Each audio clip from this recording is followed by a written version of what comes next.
Good morning, guys. Welcome back to Barham Engines.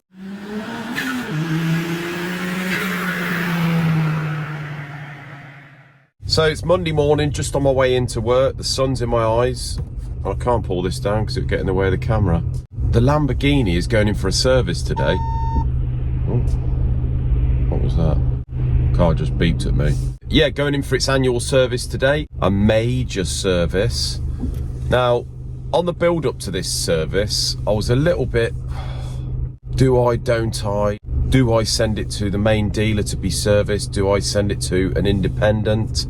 As you all know, the car has got a full service history with Lamborghini. So it started out the first 6 years with London Lamborghini, and then it was Leicester, and obviously the last, including this year, the last 2 years have been with Bristol.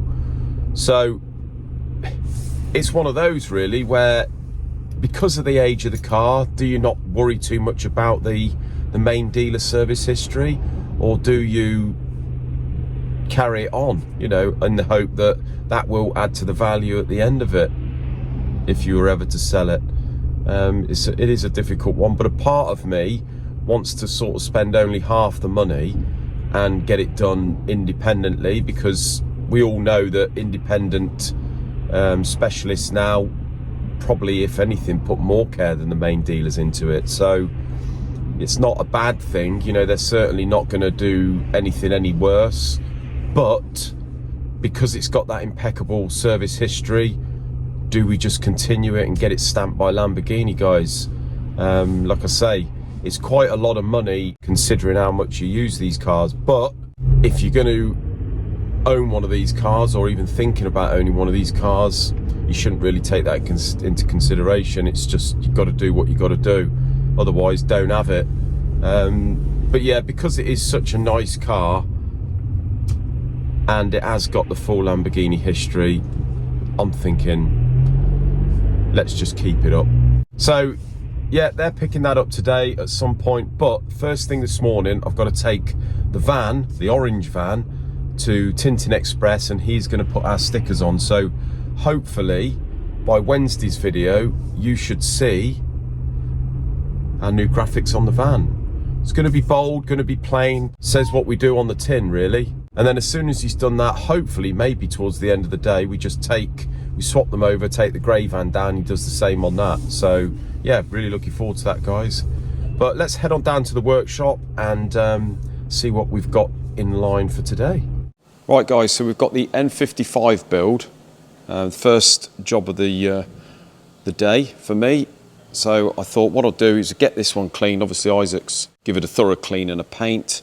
He faced the block on Friday, so that's all good. So I thought first thing I'll do is get the crankshaft in, get it all torqued up down the bottom, because obviously down the bottom you've got a cradle, you've got the aluminium bolts on the outside, and then you've got the 14 steel M10 bolts in the centre. So we've got all this torqued down. The crank turns lovely. Now with these BMW blocks, same as any modern block really, it's not like the old blocks where sometimes the crank with the rods in or without can feel tight, you know, when you've got the old rope sail on the back and that. These things, when they're all torqued up, they should feel absolutely lovely and loose.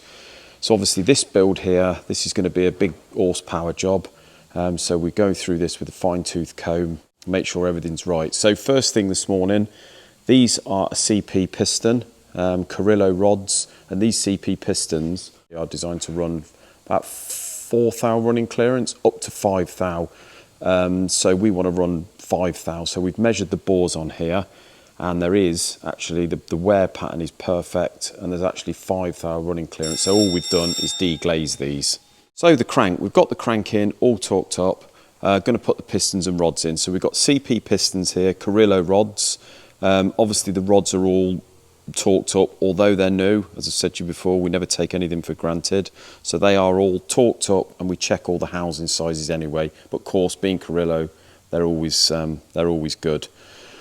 Next thing is the bearings. So the customer has supplied some King bearings to go into the big ends and mains. We put the mains in, obviously put the mains in, we torque it all up first, and then we turn it, all feels good. We have obviously measured the mains housings with it all torqued up anyway. So, fitting the rods, we've got standard shells, obviously because it's a brand new crank. See standard on the base there. Now, I've put rods in 1, 2, 3, 4. Obviously, every time I torque one up, you turn the crank, make sure it feels all right, and go along like that. We got to number 5. I put in the rod, and all I've done is nip the big ends, gone to turn the crank, feels like it's locked solid. So I took a cap off, checked the shell, because you've got bottom shells and top shells in there. You've got the rod and the cap shells. So I've took the cap off, checked the bearing, yeah, standard size. I've then put the other rod into number 5, check with a different set of bearings. Sure enough, locked solid. So I'm scratching my head for about an hour. Obviously took the cap off, checked the bearing, absolutely fine. In the end, I've took both rods out, and although these bearings, they come in packets of 2 sets, so you've got 4 bearings in each packet.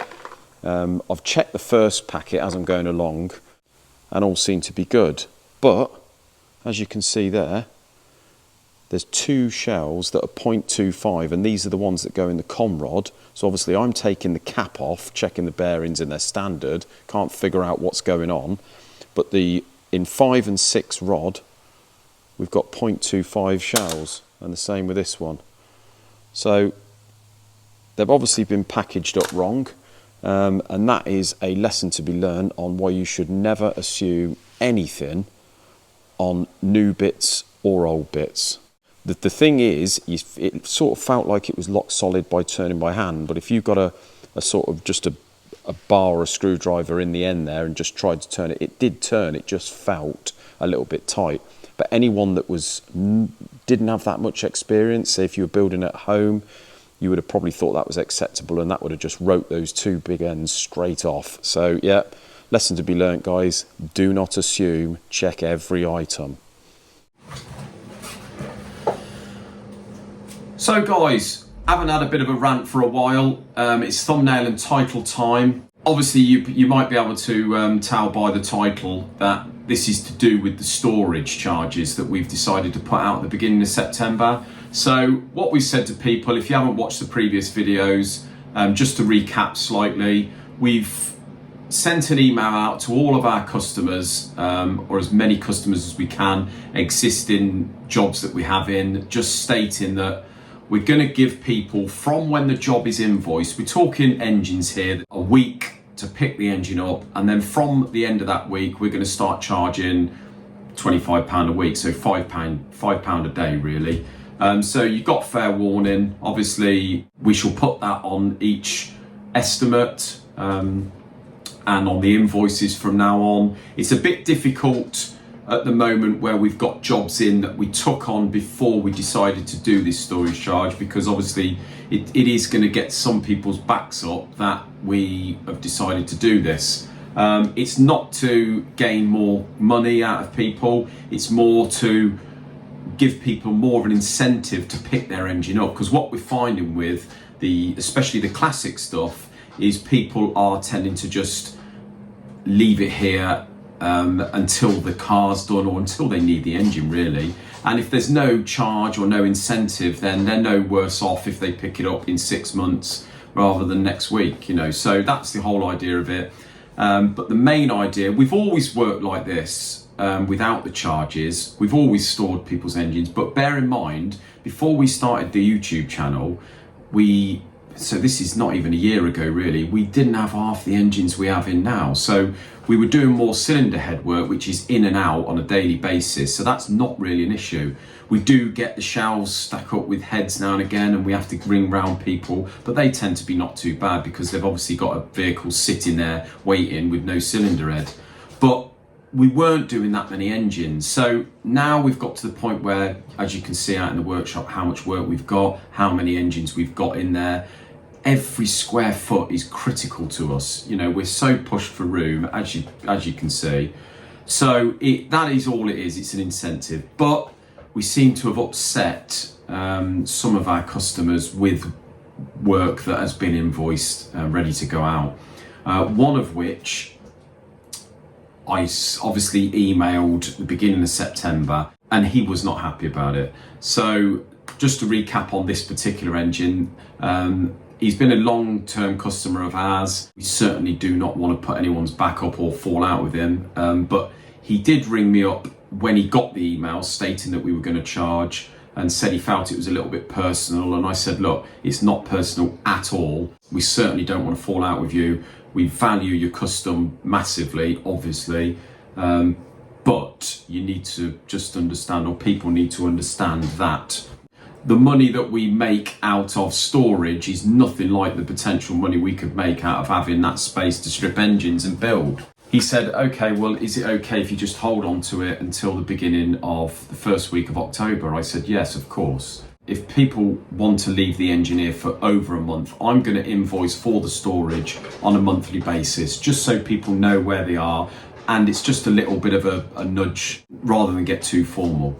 So this is what I've done for this one customer. I sent him his monthly invoice for the storage, and I don't know what you guys feel about that, whether that's a good method. I mean, I don't know. It's sort of a bit of an awkward thing to do, really. He emailed me after he got the invoice straight away saying, why are you doing this? I thought we made an agreement that you were not going to charge me until I picked the engine up in October. If you go back on an agreement, this is not going to end well for you. I replied saying, look, I'm really sorry. Stated again that it's not personal, we just need people's incentive to come pick the engine up. The only agreement that we had was that we would obviously keep the engine for you till October. There was nothing said about me not charging or anything. So whether that was a bit of a mixed communication, I don't know. He then rang me up at the end of the day rather than email back, and he was not happy at all. He said to me that when he bought the engine in last November, he did state to John that it was not a rush job. And I said, okay, I understand that, but it was actually from November, it was 5 months until we started the job, because we knew it wasn't a rush job. It was then 2 months before we got it finished, and we invoiced it at the end of June. I said, so you had July, September, you had about 6 weeks until I sent the email out saying that I was going to charge for storage. So you've had that free. I said, when did you think that we were, likely to do the engine? I mean, we try not to leave it that long. He said, well, it was, I specifically said to John that it was not a rush job, almost implying that he didn't even wanted it started now. So bear in mind, we're 11 months down the line to when he bought it in. He said he really wasn't happy with the charge. He didn't want to be charged, and he's disappointed that I made an agreement with him about picking it up in October. I said I didn't make an agreement on I wasn't going to charge you. That would have been another month. I said the agreement was, of course, I will hold on to it until you pick it up in the first week of October. I said we're at the end of that first week now, and you still haven't picked it up. So the idea of sending a monthly invoice is just to sort of nudge you in the, no, he wasn't happy with it, wasn't having it. And I said, well, I don't know what else to say. It seems to me like you're just trying to intimidate me into storing your engine for free until whenever you decide to pick it up. We are not a free storage. We are not a charity. As I say, we really do not want to fall out, and we really appreciate and value your custom, but we need the space. Your engine is sitting on a big pallet where I could have an engine sitting there on a stand and being stripped. I said, it really is that tight at the moment for space for us. I said, so your £25 a week is nothing in comparison to the hours I could spend stripping an engine. I could make that up in less than half an hour. So I would rather you pick the engine up. He kept harping on about, he wanted to speak to John. I said, well, with all due respect, you may as well speak to me, because I'm the one that does the invoicing. I'm the one that runs the show. So you're not going to gain anything by talking to John. If you're that worried about it, just pick the engine up. So he said, I will be over next week and pick it up. So whether he does, I don't know. Guys, let me know your thoughts down in the comments on how you think that I should deal with this, and whether the customer is out of order and whether I'm reading it right or wrong. But yeah, it just seems to me that he's getting a little bit funny because I won't store his engine for free. You can't please everyone. and we certainly don't want to fall out with everyone, but yeah, a bit of an awkward one, that.